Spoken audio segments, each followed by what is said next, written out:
Hello दोस्तों, welcome back to the channel. तो कैसे हैं आप सब? तो दोस्तों, आप सबका स्वागत है आज की डिबेट में। और डिबेट जो है वो टाइम्स नाउ नवभारत की ओर से है। टॉपिक था धर्म संकट, जिसमें कि अंबर जैदी और मौलानाओं के बीच में बहस इतनी छिड़ गई कि तू मैं पे आ गए। तो दोस्तों, बिना देरी के शुरू करते हैं आज की डिबेट। इमाम साहब, अभी तक निकाह सही नहीं हो रहे हैं मुसलमानों में?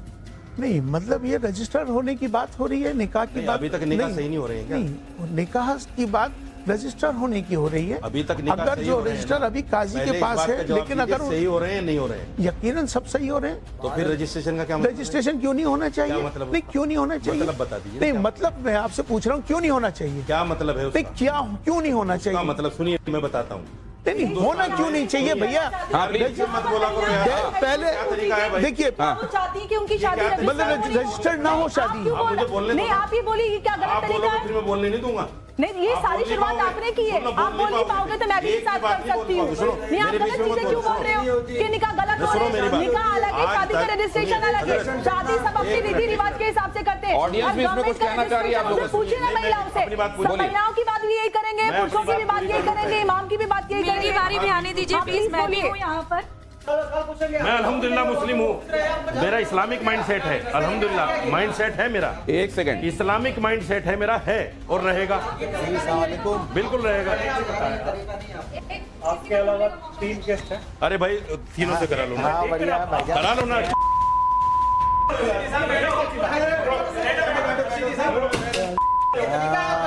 ये के माइक तोड़ दिया यार। ये तो सब गलत बातें कर रही हैं। नहीं, वो जो आपको समझ में नहीं आएगा वो गलत नहीं हो जाएगा ना सर। कर रहे हैं दीन के खिलाफ, तो कर भाई मेरी मत कीजिए मेरे खिलाफ कभी। आपने सब ये आप दोबारा मत बोलिएगा। आप दीन के खिलाफ कौन बगावत कर रहे हैं? जो दीन के खिलाफ है, जो मैंने आज पढ़ी उसका विरोध कर दिया आपने। आप कुरान आप कह रहे हैं कि शैतान वाला काम कर रहे हैं। आप होते कौन ये बात बोलने वाले? आप होते कौन ये बोलने वाले? अथॉरिटी दी किसने दी? लेके भी ऐतराज यही था। कौन शैतानी रास्ते पे चल रहा है? उनको लेके भी ऐतराज यही था। उनको लेके भी ऐतराज दीन का खंजर लेके लोगों को बरगलाते थे। आप कुछ नहीं जानती। नहीं बोले कैसे बोल रहे हैं कि शैतानी रास्ते पे चल? हाजिर खान साहब, तुमने हाजिर खान साहब ये अगर आप शांत रहोगे, इसलिए वो सही है। अगर आप शांत रहोगे तो उन्होंने तर्जुमा कर दिया। थोड़ी सी अकल थोड़ी सी सर, अगर एक दूसरे को बोलने, क्यों बोल रहे हैं? अगर एक दूसरे को बोलने ही नहीं दोगे, गुलाम क्या है कि आपका तरीका गलत है। क्या का तरीका गलत है? अगर करने की कोशिश मुझे मत समझ। मैं किसी को कुछ नहीं समझता, आदमी समझता हूँ। किसी को भी प्लीज ये क्या प्लीज आप देख नहीं रहे? साजिश कर रहे हैं जनता को भड़काने के लिए। ये सरतन से जुदा की समझ नहीं रहे।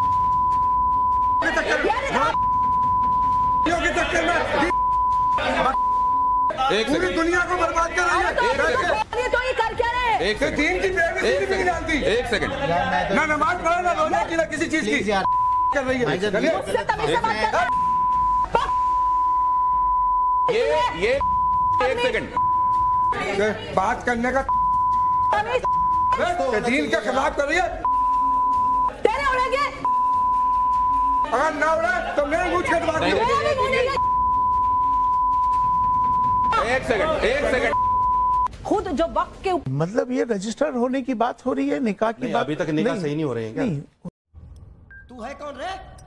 निकाह की बात रजिस्टर होने की हो रही है। अभी तक निकाह अगर सही जो हो रहे हैं रजिस्टर ना? अभी काजी के पास है, लेकिन अगर सही हो रहे हैं नहीं हो रहे हैं? यकीनन सब सही हो रहे हैं। तो फिर रजिस्ट्रेशन का क्या मतलब? रजिस्ट्रेशन क्यों नहीं होना चाहिए? क्या मतलब? नहीं, क्यों नहीं होना चाहिए? मतलब बता दीजिए। नहीं, मतलब मैं आपसे पूछ रहा हूँ क्यों नहीं होना चाहिए? क्या मतलब है उसका? क्या क्यों नहीं होना चाहिए? मतलब सुनिए, मैं बताता हूँ। नहीं, होना क्यों नहीं चाहिए भैया? मत बोला करो यार। ऑलरेडी हमारे उसमें रहा ना, जब हमें निकाहनामा मिलेगा। इसका जवाब मैं दूं? नुकसान क्या है मैं देता हूँ। एक सेकंड, अरे मुझे भी तो बोलने। आपके पास आता हूँ, बोलिए। देखिए नहीं आऊंगा आपके पास। देखिए, जो आपका निकाह होता है, किसी का भी निकाह होता है, तो उसका रजिस्ट्रेशन सरकार के पास नहीं होता है, वो काजी जी के पास होता है। तो सरकार के पास शादी का रजिस्ट्रेशन कराना जरूरी होता है। कल आप, ये आपके अधिकारों की बात है, कल आपका पति कहे कि शादी नहीं हुई, कल आपके बच्चों को अधिकार ना मिले, तीसरी शादी कर ले, ये महिलाओं के अधिकारों से। और सबसे अहम बात, जो कम उम्र में बच्चों की शादी होती है, उनको प्रोटेक्ट करने के लिए कदम उठाया जा रहा है। कम से कम महिलाओं के लिए एक बुराई नहीं है, क्या समाज को किसी भी नहीं आ रहा हूं सर, ऐसे मत कीजिए। इधर माइक नहीं, एक सेकंड, एक और दूसरा सवाल प्लीज जल्दी से, हाईजैक मत कीजिए प्लीज, एक सेकंड बोलिए। सर, जब आप लोगों को न्याय चाहिए होता है तब आप इस संविधान के पास भागते हैं। जब ये संविधान कहता है कि यही शादी रजिस्टर होनी चाहिए, क्यों आप उस संविधान के हिसाब से शादी को रजिस्टर नहीं करना? एक संविधान कहाँ गलत है सर? ये बड़ी अच्छी बात कही है। साजिद रशीद, बेटा इधर सुनो, बेटा इधर सुनो। सरकार का प्रोपोगेंडा। आप कौन सी क्लास में पढ़ रही हैं? कॉन्स्टिट्यूशन का। सर मैं पीजी कर रही हूँ। पीजी कर रही हैं? हाँ जी। अभी आपकी बहुत कम उम्र है, हम बहुत दुनिया में घूम रहे हैं। नहीं, उनका सवाल सीधा है। मैं जवाब पे ही आ रहा हूँ। उम्र नहीं होता सर, मैं जवाब पे ही आ रहा हूँ। कॉन्स्टिट्यूशन जो बात कहता है, सुनिए, जवाब पे ही आ रहा हूँ, जवाब पे ही आ रहा हूँ।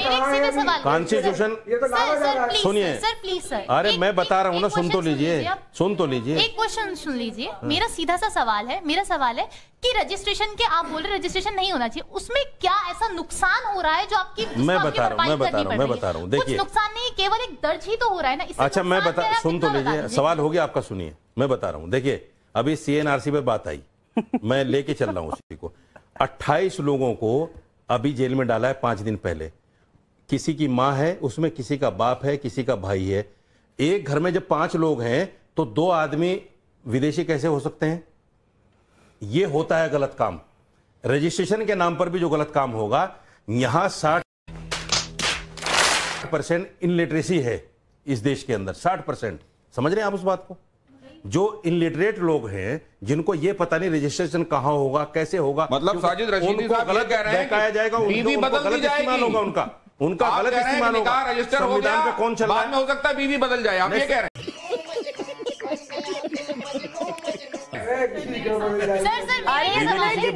तो फिर आप ये बात ही कह रहे हैं 5 लोगों का परिवार, उसमें 2 विदेशी कैसे निकला है? आपने ये बात कही ना अभी। ये हेमंत विश्व शर्मा से पूछो। मैं ये कह रहा हूं कि अगर हेमंत विश्व शर्मा से पूछो, अपवादों को, ये हेमंत विश्व शर्मा से पूछो जिसने 28 लोगों को जेल में डाला। आप अपवादों को नियम बनाएंगे? पूछो उनसे। नहीं, आप अपवादों को नियम बनाएंगे? आप अपवादों को नियम बनाएंगे? कर सकेंगे हेमंत विश्व शर्मा? नहीं कर पाएंगे। आप जरा ये भी नहीं कर पाएंगे आप। अब इलेक्शन की बातें भी हो रही हैं, 1 नेशन 1 इलेक्शन की बात भी हो रही है। अभी कश्मीर और हरियाणा में हम चुनाव देख रहे हैं। ख्वाजा आसिफ हैं पाकिस्तान के मंत्री, वो कह रहे हैं कि नेशनल कॉन्फ्रेंस और कांग्रेस का जो एजेंडा है 370 को लेकर, वही बात तो हम भी कहते हैं। इसको आप कैसे देखते हैं? देखिए, 1 नेशन 1 इलेक्शन की जहां तक बात है, तो ये तो देश हित में है और एक अच्छी बात है, हम इसका समर्थन करते हैं और होना भी चाहिए, और सब एकजुट हैं और तमाम साथ।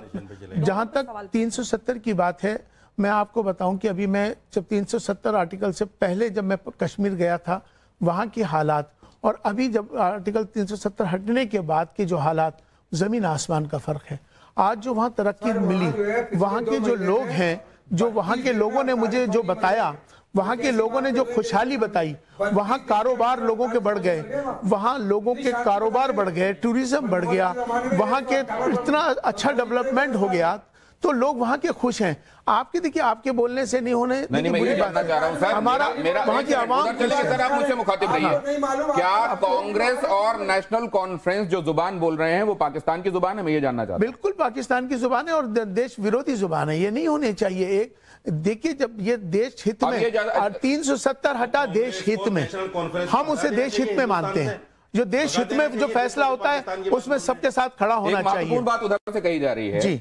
रशीदी साहब कह रहे हैं कि अगर ये पाकिस्तान परस्ती की बातें हैं तो इनको फिर इनका रजिस्ट्रेशन कैंसिल होना चाहिए? अगर ये पार्टी इतनी देश विरोधी है तो वो कह रहे हैं तो हिंदुस्तान में क्यों? यकीनन कोई भी हो, चाहे कोई पार्टी हो या कोई भी व्यक्ति हो, अगर देश के खिलाफ कोई भी काम करेगा वो देश विरोधी होगा, देश के खिलाफ उसको उमर साहब ये बताइए, अब एक बात और कही जा रही है, एक सेकंड आपकी बात पर आ रहा हूं, आप ही की बात पर आ रहा हूं। वाले ये संविधान की अवहेलना कर रहे हैं या ये संवैधानिक बात कर रहे हैं? ये जब भारतीय देश आजाद हुआ था, 300 आदमी थे संविधान को बनाने वाले में, उस संविधान की तरमीम करने वाले, उनके सामने जीरो भी नहीं है जो जिन्होंने संविधान बनाया था, जिसमें बाबा साहब अंबेडकर थे। और आज जो संविधान बना रहे उसके एतबार से जीरो भी नहीं। मैं ये पूछ रहा हूं, ये हिंदू राष्ट्र की बात करने वाले ये देश हित की बात कर रहे हैं या देश विरोधी बात कर रहे हैं? सर एक ये सब दोगलापन है, मैं तेरा दोगलापन उतारता हूँ। हाजिक साहब एक बात आपसे भी पूछता हूँ, आप ये कह रहे हैं कि जीरो जो कह रहे हैं आप, तब कॉन्स्टिट्यूएंट असेंबली में कितने लोग थे आपने ये कहा, बाबा साहब के संविधान के बारे में आपने बताया, और अभी आप जीरो कह रहे हैं।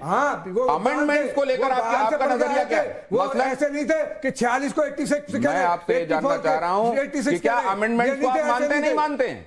संविधान में अमेंडमेंट की गुंजाइश होती है नहीं होती? अमेंडमेंट करना देश हित के लिए है, अमेंडमेंट करना जनता के जवाब आप दे रहे हैं, जनता के हित के खिलाफ होगा। मैं आपसे ये जानना चाह रहा हूं, संविधान को आप ऐसा सैक्रोसेंट समझते हैं जिसमें कहीं कोई बदलाव की गुंजाइश नहीं है? अमेंडमेंट को आप समझते हैं? सरकारों ने किया, 78 साल से किया, लेकिन देश की जनता के लिए किया, देश हित में किया। सवाल बार बार पूछ रहे हैं क्योंकि आपके बारे में ये माना जाता है इमाम साहब कि आप भारतीय जनता पार्टी और संघ की तरफ नर्म रवैया रखते हैं, इसलिए वो सवाल पूछा जा रहा है कि आप हिंदू राष्ट्र के संदर्भ में क्या सोच रखते हैं? बनना चाहिए या नहीं?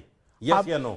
देखिए अभी या नो बनना चाहिए या नहीं? अब देखिए बात, हिंदू राष्ट्र क्या है पहले तो आप वो बता दीजिए। यस या नो बताइए। मैं आपसे पूछ रहा हूँ। यस या नो? नहीं, आप क्या समझते हैं? इसमें क्या लिखा हुआ है? मैं भी जानता हूं। नहीं, सुन क्या लिखा हुआ है? तफसील में मत जाओ। आप कौन सा? यस या नो? नहीं, बनना चाहिए या नहीं? आप हिंदू राष्ट्र बनना चाहिए या नहीं? वो भी आपके काउंटर क्वेश्चन कर रहे हैं, उसका भी जवाब मेरा चाहिए या जवाब नहीं? आपसे कि आप हिंदू राष्ट्र को क्या समझते हो जाए, हैं? आप हिंदू राष्ट्र को क्या समझते हैं? क्या हिंदू राष्ट्र क्या है? पहले हाँ ना का जवाब दे दिए, फिर समझ नहीं, पहले हिंदू राष्ट्र है क्या आपकी निगाह में? आप बता दीजिए ना, आपकी निगाह में क्या है? सर ये क्या है? बनना चाहिए या नहीं? ये क्या है? आपकी निगाह में क्या है हिंदू राष्ट्र? मुझे बता, ये क्या है सर? अरे इसको मत समझाओ मुझे। नहीं, उनके बगल में रखा हुआ है, क्या आपका अकीदा है इस पर? आपने कहा आपका अकीदा है इस पर? आपका अकीदा है इस पर? सुनिए, कॉन्स्टिट्यूशन ऑफ इंडिया इस समय मेरे हाथ में है, क्या आपका अकीदा है? क्या आपका अकीदा है? रंगरेज साहब आपका अकीदा है इस पर? इस पर अकीदा है? तो फिर ये सवाल क्यों है?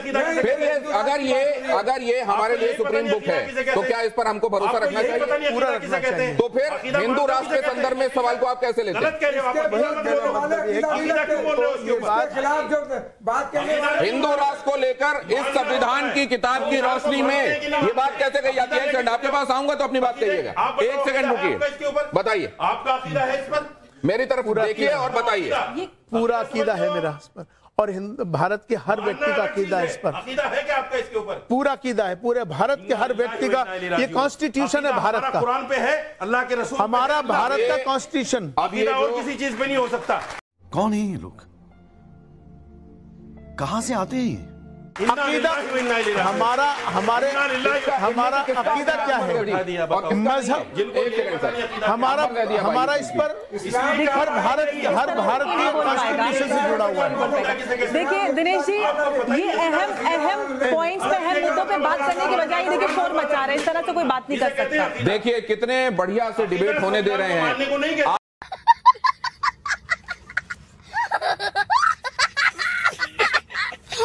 सब देख रहे हैं अकीदा का मायना क्या है? अकीदा के लफ्ज कितने बढ़िया से डिबेट होने दे रहे हैं, कितने बढ़िया सवालों के जवाब लेने दे रहे हैं। हाजिक साहब भी उसमें पूरा कोऑपरेट कर रहे हैं, और देखिए कितने बढ़िया। और कौन से मदरसे से मौलवी हैं? ये लगातार ये कोशिश की जा रही है कि आप बोले नहीं। सर, अगला सवाल आपसे। अब तरक्की और विकास का एक जो फॉर्मूला है वो कहता है सबका साथ, आता हूं सर, सबका साथ, सबका विकास, सबका विश्वास। अरशद मदनी साहब को अगर आप सुने तो वो कहते हैं हिंदुस्तान में मुसलमानों की हालत इस समय सबसे दयनीय है और मुसलमान सबसे ज्यादा हाशिए में हैं, परेशान हैं। सबका साथ, सबका विकास, सबका विश्वास, अगर हर एक पॉलिसी, गवर्नमेंट पॉलिसी का लाभ सबको बगैर भेदभाव के मिल रहा है तो ये स्टेटमेंट कैसे सही हो सकता है जो दूसरी तरफ से दिया गया? यकीनन यही तो दिक्कत की बात है आज के वक्त में। अभी आप देखेंगे कि जो हमारे प्रधानमंत्री आवास योजना, उसमें आप देखेंगे कि सबसे ज्यादा अगर कोई फायदा मिला तो मुसलमानों को मिला। अगर तो गेम बजाना पड़ेगा। की लाडली योजनाएं जो मिली वो मुसलमानों की मिली, या किसी को भी किसी भी देखिए मिला वो बता दीजिए। चाहे अनाज किसी भी योजना में क्या ये कहा जाना कि आप सियासत में नहीं होके भी सियासी गोटियां खेलते हैं? कभी आप मोहन भागवत जी से मिलते हैं, कभी आप मोदी जी के बुलावे पर चले जाते हैं, आप कौम के बहुत सारे लोगों को नाराज करके राम मंदिर की प्राण प्रतिष्ठा में चले जाते हैं। क्या आप ये सियासी डोरियां हैं जो बगैर सियासत में शामिल हुए खींचते रहते हैं? दरअसल मैं जो भी कोई कार्य करता हूं इसमें सियासत नहीं है, मेरा राष्ट्र हित मेरे सामने होता है। कुरान कह रहा है और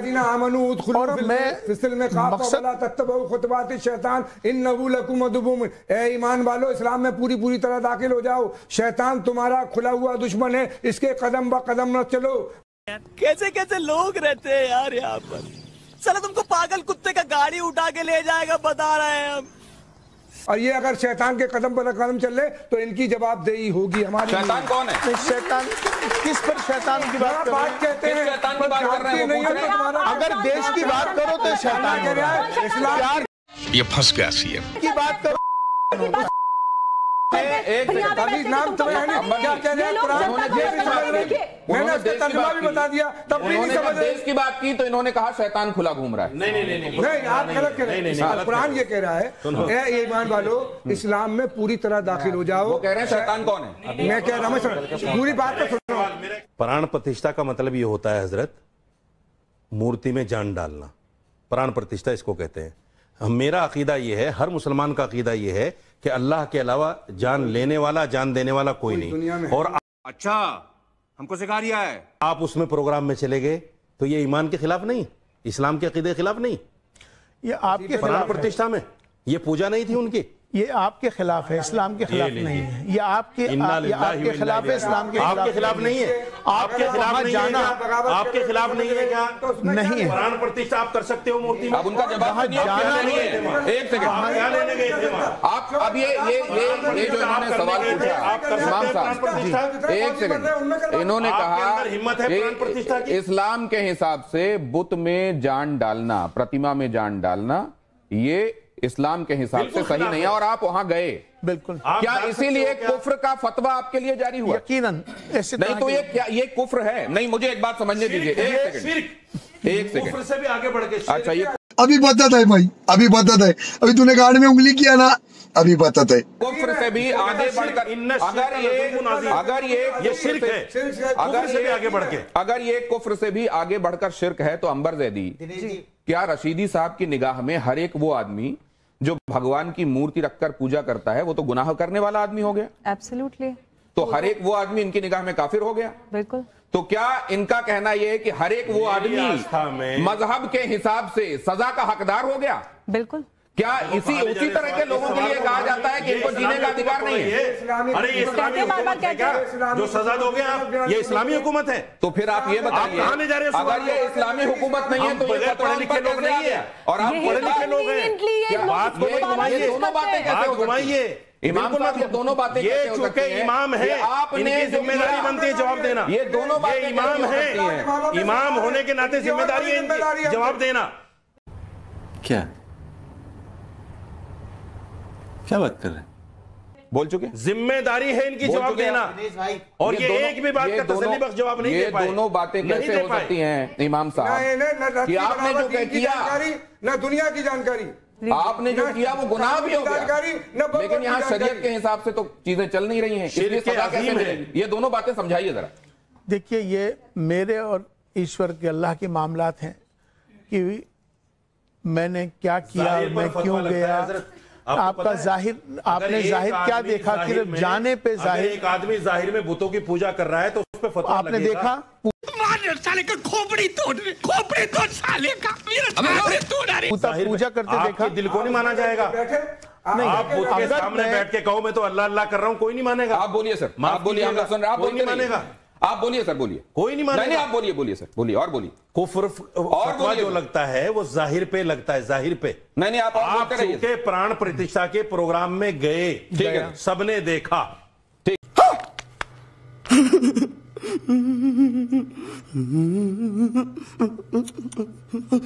इसलिए आपके ऊपर फतवा लगा। आप समझे, मैं माफी मांगता हूँ अल्लाह, मैंने आज बोल रहे हैं ना, बोलना दीजिए। मैं तौबा करता हूँ, सबके सामने तौबा करता हूँ। आप भी कर लो, क्या हर्ज है? मैंने कहा था मुझसे बर्दाश्त नहीं होती ये चीजें। मैं अल्हम्दुलिल्लाह मुस्लिम हूँ, मेरा इस्लामिक माइंड सेट है, अल्हम्दुलिल्लाह माइंड सेट है मेरा। एक सेकंड, इस्लामिक माइंड सेट है मेरा, है और रहेगा।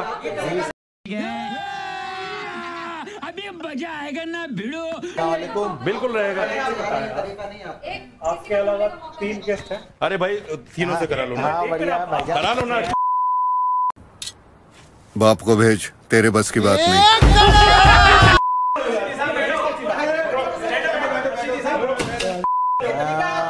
ये कि माइक तोड़ दिया यार। लगता है ये तो सब गलत बातें कर रही हैं। नहीं, वो जो आपको समझ में नहीं आएगा वो गलत नहीं हो जाएगा ना सर। कर रहे हैं दीन के खिलाफ तो कर भाई मेरी कीजिए मेरे खिलाफ कभी आपने सब ये आप दोबारा मत बोलिएगा। दीन के खिलाफ कौन बगावत कर रहे हैं? या दीन के खिलाफ। और अभी तो रुको, क्लाइमैक्स अभी बाकी। आप जो मैंने आज पुलिस का विरोध कर दिया आपने। आप कुरान आप कह रहे हैं कि शैतान वाला काम कर रहे हैं। आप होते कौन ये बात बोलने वाले? आप होते कौन ये बोलने वाले? अथॉरिटी दी किसने दी? उनको लेके भी ऐतराज यही था। कौन शैतानी रास्ते पे चल रहा है? उनको लेके उनको लेके भी ऐतराज यही था। उनको लेके भी ऐतराज दीन का खंजर लेके लोगों को बरगलाते फिरते हैं। आप कुछ नहीं जानती। आप नहीं बोल रहे कैसे बोल रहे हैं कि शैतानी रास्ते पे चल? हाजिर खान साहब, तुमने हाजिर खान साहब ये कि अगर आप शांत रहोगे, वो सही है। अगर आप शांत रहोगे तो गलत बोल रहे हैं। उन्होंने तर्जुमा कर दिया। थोड़ी सी अकल कर लीजिए तो। अरे देवा, ये गड़बड़ है बाबा। सर अगर एक दूसरे को बोलने, अगर एक दूसरे को बोलने ही नहीं दोगे, गुलाम क्या है कि आपका तरीका गलत है। क्या का तरीका गलत है?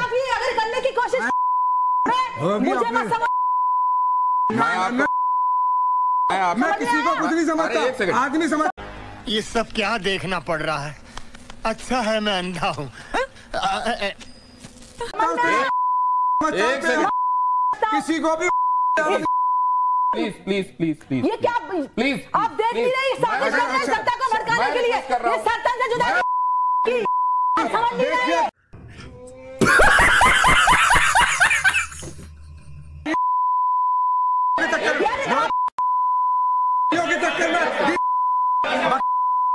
पूरी दुनिया को बर्बाद कर रही है। तो ये कर क्या रहे हैं? एक सेकंड, ना नमाज पढ़ा ना रोने की ना किसी चीज की कर रही है। ये एक सेकंड बात करने का दीन के खिलाफ कर रही है। तेरे उड़ेंगे। No no no no.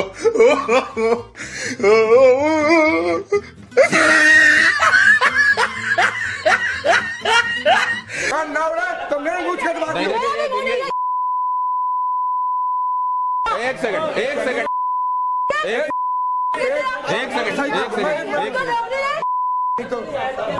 खत्म। Bye bye, tata, goodbye, गया। तो अभी आप लोग लगातार ये देख ही रहे हैं कि किस तरीके से कई बार सवाल करना लेकिन जवाब नहीं सुनने की जो आदत है, या वही जवाब चाहिए जो हम सुनना चाहते हैं, ये इधर माय वे और हाईवे वाला जो तरीका है कि केवल हमारे तरीके से चलिए वरना आप गलत हैं, उसी के चलते यहां से 3 लोग अभी आपको चले गए दिखाई दे रहे हैं। Hello friends, welcome back from the debate.